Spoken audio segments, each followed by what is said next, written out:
Bonjour et bienvenue sur Village BIM. Aujourd'hui, je vais vous présenter l'utilisation du nuage de points dans 3D SEO Max. Et surtout, je vais vous montrer la reconnaissance, ou on pourrait dire semi-reconnaissance automatique du nuage de points en utilisant 3D SEO Max. Avant de commencer cette vidéo, je voudrais remercier Goulash Meza de la société Datec qui m'a aidé à préparer ce que je vais vous montrer.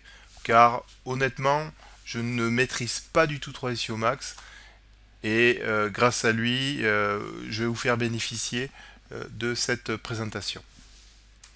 Alors, je vais démarrer 3D SEO Max.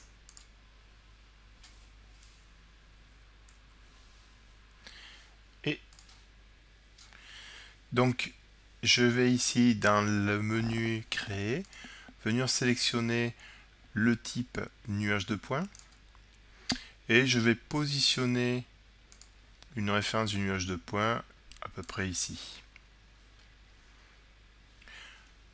Donc maintenant, pour pouvoir le charger, ce nuage de points, tout simplement je vais cliquer sur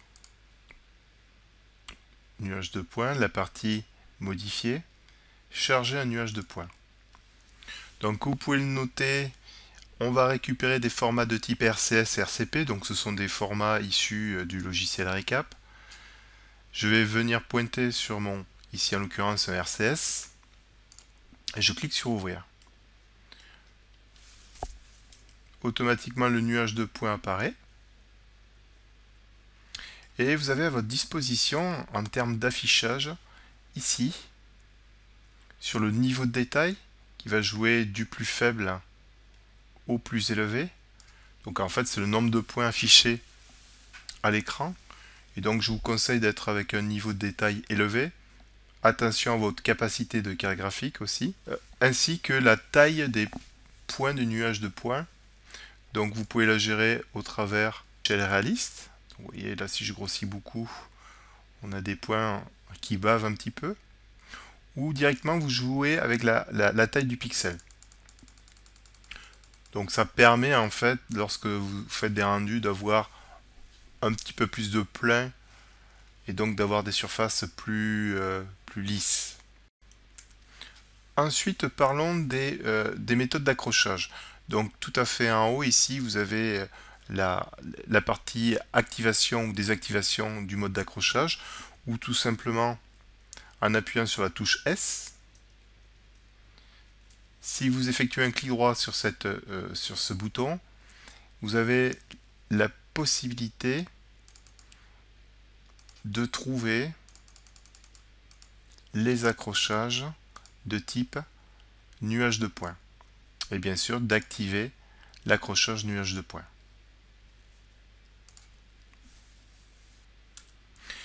Donc nous allons pouvoir réaliser quelques primitives à partir du nuage, tout en s'accrochant au nuage de points. Donc ici, je vais venir dans l'onglet Créer, venir sélectionner primitive standard, par exemple prendre une boîte.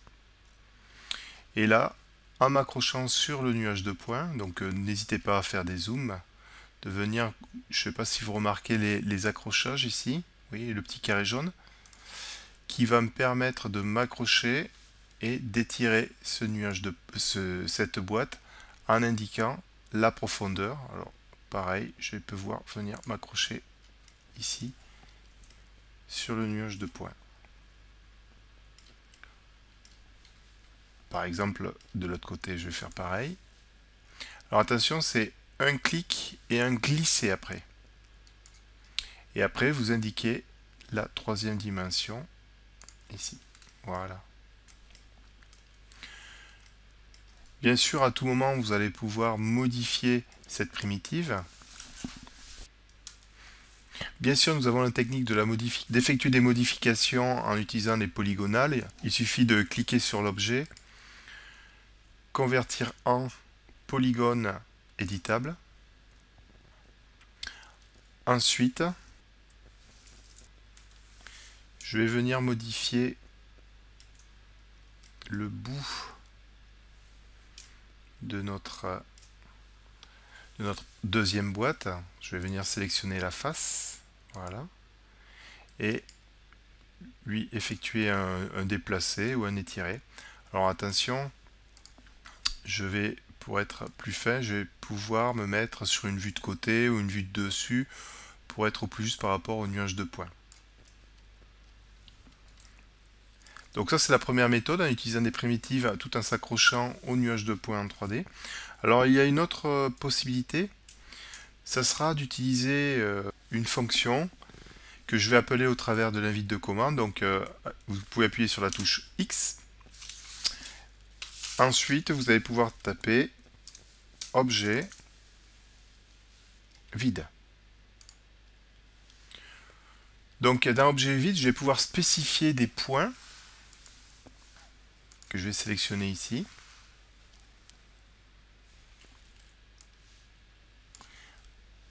Ensuite, je vais cliquer sur le bouton créer. Et imaginons, je vais créer 3 points ou 4 points que vous avez à l'écran. Voilà. Ensuite, je vais utiliser le ruban mode libre. Et je vais utiliser la fonction créer pas. Ensuite, il me suffira d'appuyer sur Shift et de balayer entre les points. Et comme vous pouvez le voir, si je désactive mon nuage de points, la face a été créée bien sûr entre les 4 points. Donc si je fais la même procédure sur une autre face en créant plusieurs points, donc je reviens créer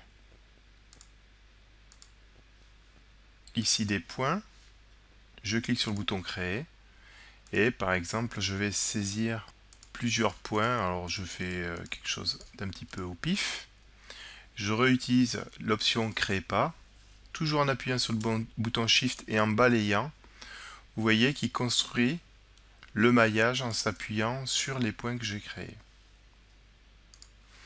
Donc c'est à partir de cette technique que vous allez pouvoir recréer des plans ou des faces en s'appuyant sur le nuage de points. Après, en utilisant des fonctionnalités 3D Studio Max, je dirais les utilisateurs courants de ce logiciel connaissent, ils auront facilement la possibilité de recréer des formes en s'appuyant sur ce nuage de points. Donc j'espère que cette petite démonstration va vous permettre de maintenant utiliser le nuage de points dans 3D Studio Max. Et sur ce, je vous souhaite de passer une bonne journée. Au revoir.